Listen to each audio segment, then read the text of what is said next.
about 3 months after my original business partner, Stephanie, and I had started our company, Whisked, a bakery at the 14th and U Farmers Market. Great. So we're standing in Stephanie's kitchen, and we are frantically baking cookies because we had a market the next day. And she looks and she turns to me, and she says, "You know what, Jenna? I don't want to do this anymore. This is like, starting a bakery is a lot harder than I thought it was going to be, and this is not what I signed up for. So I will help you through the end of the first market season, but after that, I'm out." And I was like, oh, crap. I am flipping out. Because Stephanie was like the yin to my yang. She was like super organized and detail-oriented, and I am like a big picture, kind of scatterbrained, visionary person. And I was like, how am I gonna run this business without her? And I was especially freaking out because I was like, crap, we are baking this stuff like in her kitchen. And I don't have a place to bake anymore. So anyone who's ever started a food company in DC knows that like the hardest part is finding a kitchen space. We probably called 100 different places looking for something that would work when we were starting out, and we just couldn't find anything. So what we did is we got like a lease with a restaurant so we could get our business license, and we actually baked out of Stephanie's apartment. And we couldn't bake out of my apartment because I lived in an efficiency and I had a half oven, and we could bake like 8 cookies at a time, and that wasn't gonna work. So we were baking out of Stephanie's place. And so, and I understand. She had a really good job with like the government that she could go back to. And so I understand why she wanted out. But all I ever wanted to do was be a baker. I grew up baking. I had a whole food blog about baking. I like quit my office job to go be a baker. This is what I wanted to do. And I also understand why Stephanie did not want us to like run an illegal baking operation out of her apartment, because it sucks. There was flour all over her place. There was like, we had to buy a freezer and put it in the middle of her living room because we just needed more storage space. We actually broke the door on her oven because a home oven is like not made to be open and closed that many times. And so like, I get it, she wanted out, So I didn't know what I was gonna do.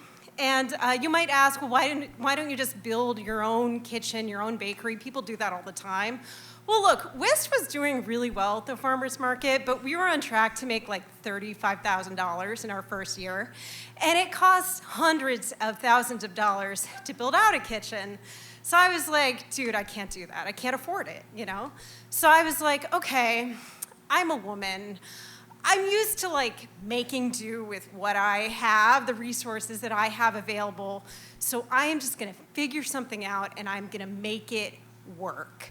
So I called up Tony, who owned the restaurant that we were baking out of, and I was like, hey, Tony, I know I said we weren't gonna actually use your kitchen, but I'm kind of in a bind. Could we like actually use your kitchen? And he was like, yeah, absolutely. So here's the deal. It's like 200 square feet, so you can't store anything in there. And you gotta be out by noon because that's when we start prepping, but absolutely, you can use it. So I was like, okay, I can make this work, right? So this commenced like the worst 8 months of my life when we were baking out of this restaurant kitchen. So the night before, my boyfriend and I would pack these coolers full of all of the ingredients that we would need to use for our bake day. And I would be flipping out because I would be like, Jenna, you're gonna forget something. You're gonna forget an ingredient. And then at 4 a.m, we would load these heavy coolers into a big van that we had purchased. We would drive to the restaurant. I would meet my helper there. All 3 of us would carry these coolers up a flight of stairs and then down a flight of stairs into this restaurant kitchen, and we would bake. And this kitchen was like not nice at all. They totally had a rat problem, like they were all over the place. Also, it was staffed by like a bunch of 20-year-old dudes, so it was covered in so much penis graffiti, like more than I have ever seen.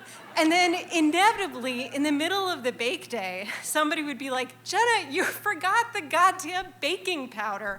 How am I gonna make these cookies, right? So it really sucked to work out of there, but it was also great because our customers did not know.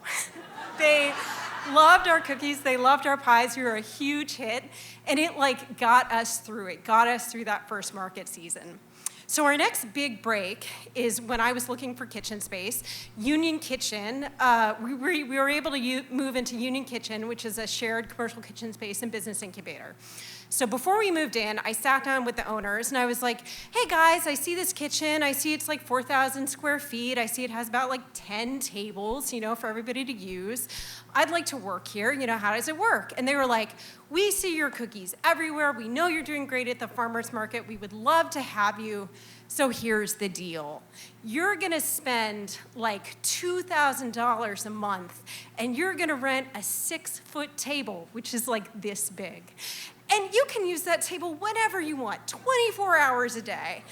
And then if other people aren't here, you can also work on like their other tables. And I was like, okay, and how many other businesses use this kitchen?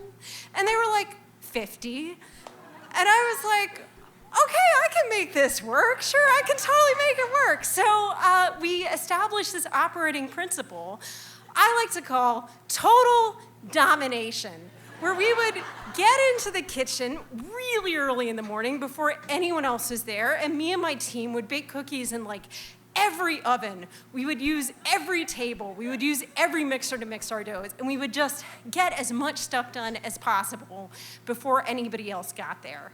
And then when other people would come in, we would like move around and clear off their tables and move to another table. So you would probably move your workstation like 4 or 5 times during a workday. So while it really sucked, it was also great because we doubled in size and we were in there. We started selling in Whole Foods and our cookies were going like really, really well. And it was total domination was working, But after about 1.5 years of that, I was like, dude, I gotta get out of here. Like, first of all, there's not enough room, there's not enough space, it's super tense. Like my employees almost got into a fist fight with somebody else over like oven space. And then also, everybody else just absolutely hates us. And that's not a good feeling to walk into the kitchen and everybody just absolutely hates you and your crew because you're taking up all the space, So I was like, okay, I need to find another kitchen. So I was very fortunate. I found a kitchen in Trinidad. We were actually still there. We've been there for 5 years. It was much bigger. It really allowed us to become a real business. I hired a production manager. I have a staff of 17 now.